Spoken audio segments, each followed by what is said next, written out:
ఇక్కడ అంబేద్కర్ డాక్టర్ బాబాసాహెబ్ అంబేద్కర్ మరి 137వ జయంతి సందర్భంగా ఇక్కడ మహనీయునికి ఘనంగా నివాళులు అర్పించుకుని మరి ఇక్కడ మండల ముఖ్యులందరం కూడా కలిసి ఈ కార్యక్రమంలో పాల్పంచుకోవడం చాలా సంతోషం. మరి ఈరోజు బాబాసాహెబ్ చూపిన దారిలో ఈ దేశం అంతా కూడా పోతుంది, దేశం ముందుకు పోతుంది. మరి ఆయన రచించిన రాజ్యాంగం ఆధారంగానే సమాజంలో ఒక సమానత్వానికి ఆ దిశగా ఈ దేశం ముందుకొచ్చింది. మరి వర్గీకరణ యాక్ట్ కూడా ఈ రోజు నుంచే అమలు చేస్తుండ్రంటే ఇది చాలా గొప్ప విషయంగా భావించాలి. ముఖ్యంగా ఎస్సీలు, మాదిగలు అందరూ కూడా మాదిగలు కానీ మాల కానీ ఎట్లాంటి ఇబ్బంది లేకుండా ముందుకు పోవడానికి ఇది నిజంగా చాలా హర్షించే విషయం రేవంత్ రెడ్డి గారికి. మరి అట్లే దానికి వర్గీకరణకు సంబంధించి చైర్మన్ ఉత్తమ్ కుమార్ రెడ్డి గారు, దామోదర్ రాజనరసింహ గారికి, వారందరికీ కూడా నిజంగా మనం అందరం కూడా ధన్యవాదాలు చెప్పాల్సిన అవసరం ఉంది. Thank you. మరి ఇక్కడ సంబంధించిన కార్యక్రమాలు మరి ఇక్కడ ముఖ్యంగా ఏంటంటే ఇక్కడ ఈ షీట్ కొట్టాలి, ఇక్కడ అధ్యక్షులకి చెప్తా ఉన్నాం, మీరు అది చెప్పండి. దానికి సంబంధించిన నిధులు ఏదైనా ఉంటే చూసుకుందాం. ఇక్కడ రూమ్ అంటున్నారు, అది ఎట్లా చేద్దాం మీరు ఆలోచించండి. మళ్ళీ ఒకసారి కూర్చుందాం.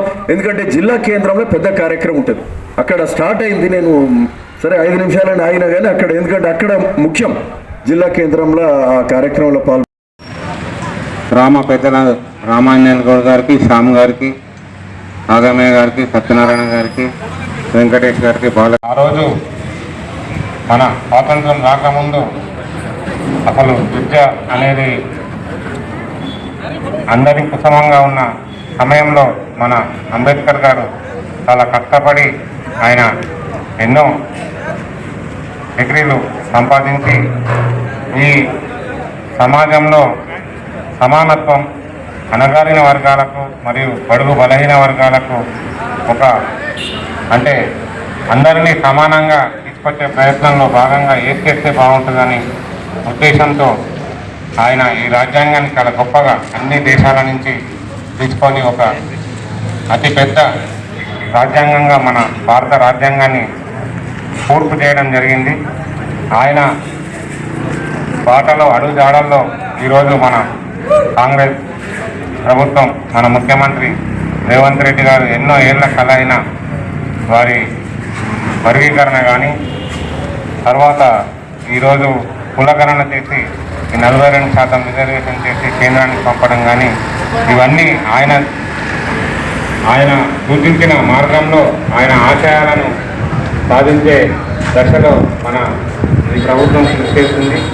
మీ అందరికీ కూడా మా వంతు ఏదున్నా సహకారం అందిద్దామని ఈ సభాముఖంగా తెలియజేస్తూ అందరికీ కూడా మరొకసారి అంబేద్కర్ జయంతి ఉత్సవ శుభాకాంక్షలు తెలియజేస్తూ ముగిస్తున్నాం. అంబేద్కర్ 134వ జయంతి సందర్భంగా ఈ కార్యక్రమం నిర్ణయించిన బీబీనగర్ మండల్ ఎస్సీ కమిటీ వారు నిర్ణయించడం జరిగింది. వారందరికీ వేదిక మీద ఉన్న పెద్దలు ఆలమయ్య గారి, సత్యనారాయణ గారి, శ్యామ్ గారు, పింగళరెడ్డి, వెంకటేష్, పేరున బాలకృష్ణ, సత్యరెడ్డి, సంతం లక్ష్మయ్య, పేర్లు ఉన్న వేదిక మీద ఉన్న పెద్దలు, ఈ కార్యక్రమానికి వచ్చిన ప్రతి ఒక్కరికి మనస్ఫూర్తిగా నమస్కారాలు. అంబేద్కర్ గురించి ఇక్కడ కూర్చున్న వాళ్ళు చెప్పడం జరిగింది. ఎన్ని చెప్పినా కానీ బడుగు బలహీన వర్గాల వారు అంబేద్కర్ అంటే ఒక దేవుడిలాగా కొలుచుకోవాల్సిన అవసరము ఇవాళ ఉన్నది. ఎందుకు అంటే ఆ రోజులల్లో ఆ కార్యక్రమాన్ని చేసి విద్యని ఎంతో ముందు తీసుకొచ్చింది. ఒక బలహీన వర్గాలలో, బడుగు బలహీన వర్గాలలో ఉండి ఆ గొప్ప పేరు తెచ్చుకున్న మహనీయుడు అంబేద్కర్ అని చెప్పుకోవడం ఎంతైనా ఉన్నది. కాబట్టి అంబేద్కర్ గురించి ఎన్ని చెప్పినా తక్కువనే. కాబట్టి ఈ కార్యక్రమంలో ఈడ అన్నందుకు ఇప్పుడు ఎమ్మెల్యే గారు కూడా ఇప్పుడే ఇదేదో ఆ కార్యక్రమం చేయాలనే ఉద్దేశం ఎమ్మెల్యే గారికి కూడా ఉన్నది. ఎమ్మెల్యే గారితో మాట్లాడి ఆ కార్యక్రమం ఏమైనా ఉంటే నిర్ణయించే కార్యక్రమం చేపడతామని చెప్తూ సెలవు. బాబాసాహెబ్ అంబేద్కర్ గారి 134వ జయంతి కార్యక్రమాన్ని ఉద్దేశించి బీబీనగర్ మండల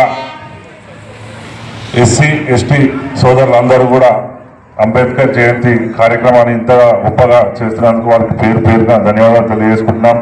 ఎందుకంటే ఆ మహనీయుని జయంతి పుష్కరాలు వాడవాడన మొత్తం దేశం మొత్తాన ఎంతో బ్రహ్మాండంగా జరుపుకుంటారు. ఎందుకంటే ఎప్పుడైతే స్వాతంత్రానికి ముందు అంటరాని తలం, బడుగు బలహీన వర్గాలు, దళితులు, వెనుకబడిన వాళ్ళందరూ కూడా అసమానత్వంతో ఉండడంతో వాళ్ళందరినీ అభివృద్ధి చెందాలనే ముఖ్య ఉద్దేశంతో స్వాతంత్రం అయితే వచ్చింది. కానీ వీళ్ళందరికీ కూడా, ఎందుకంటే వెనుకబడిన వాళ్ళు వెనుకబడినట్టే ఉంటారు, ముందు ఉన్న వాళ్ళు ముందు ఉన్నట్టు ఉంటారు. కాబట్టి వీళ్ళందరినీ ఒక వేదిక వరకు తీసుకొచ్చి వాళ్ళకు ఒక హక్కులు కల్పించాలన్న ముఖ్య ఉద్దేశంతో రాజ్యాంగం పొందుపరిచి అందులో కూడా వాళ్ళ రైట్స్ పొందుపరిచి వాళ్ళను ఈరోజు ఉన్నత దిశగా తీసుకొచ్చిందంటే ఆ ఘనత అంబేద్కర్ గారికి దక్కుతుంది.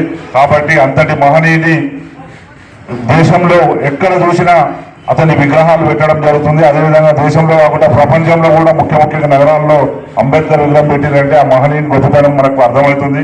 కాబట్టి ఇప్పటి యువత ఎవరైనా సరే అంబేద్కర్ గారి ఆశయాలను సాధించాలంటే అతన్ని స్ఫూర్తిగా తీసుకొని ముందుకు నడిచి రానున్న రోజుల్లో అన్ని వర్గాలు కూడా సమానంగా ముందుకు వెళ్ళాలని చెప్పేసి కోరుకుంటూ నాకు ఈ అవకాశం ఇచ్చిన పెద్దలందరికీ ధన్యవాదాలు తెలియజేసుకున్నాను. Thank you.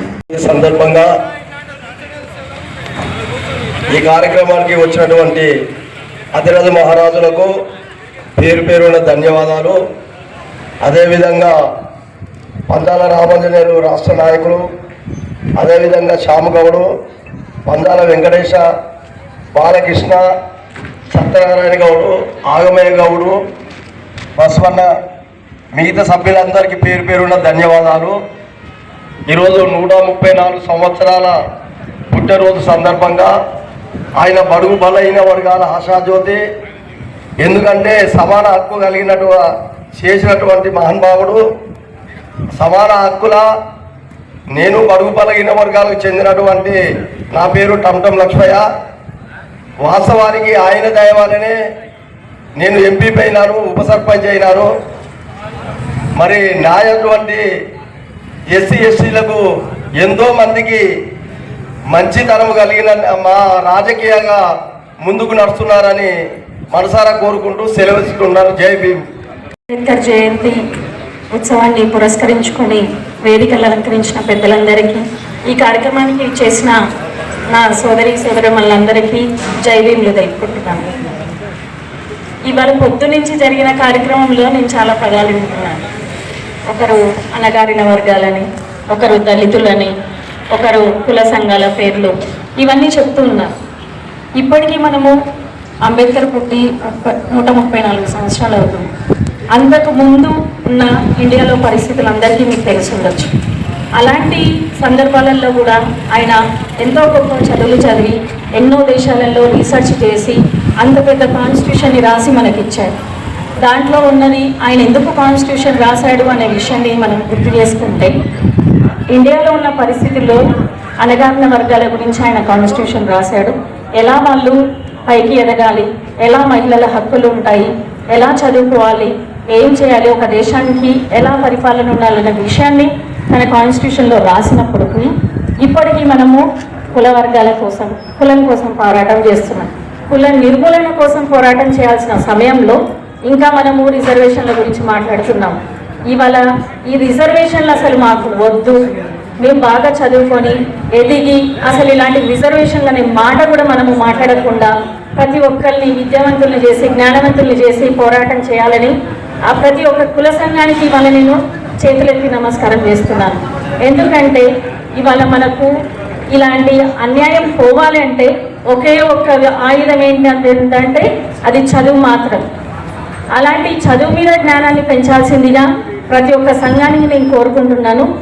ఒక్కొక్క సంవత్సరం మనం ఒక్కొక్క విషయాన్ని పెట్టుకుందాం, ఒక గోల్ని సెట్ చేసుకుందాం. ఈ సంవత్సరం మొత్తంగా కొన్ని స్కూల్స్ కానీ కాలేజెస్ కానీ తీసుకొని వాళ్ళ ఫ్యూచర్ ఎలా ఉండాలి, వాళ్ళు ఎలా చదువుకుంటే ఏ స్థాయికి వెళ్తారు, ఎంటర్ప్రినర్స్గా వెళ్ళొచ్చు, ఐఏఎస్గా వెళ్ళొచ్చు, ఐపీఎస్గా వెళ్ళొచ్చు, ఇండస్ట్రియలిస్ట్ అవ్వచ్చు, అలా ఎలా అవ్వాలి, దానికి మనం ఏం చేయాలి, ఏ విధంగా కృషి చేయాలి అనేది అలా ప్రతి ఒక్క సంవత్సరం ఒక్కొక్క దాన్ని తీసుకొని మనం ఇంకా పైకి ఎదగాలని కోరుకుంటున్నాను. ఈ అవకాశం ఇచ్చిన పెద్దలందరికీ జై భీములు.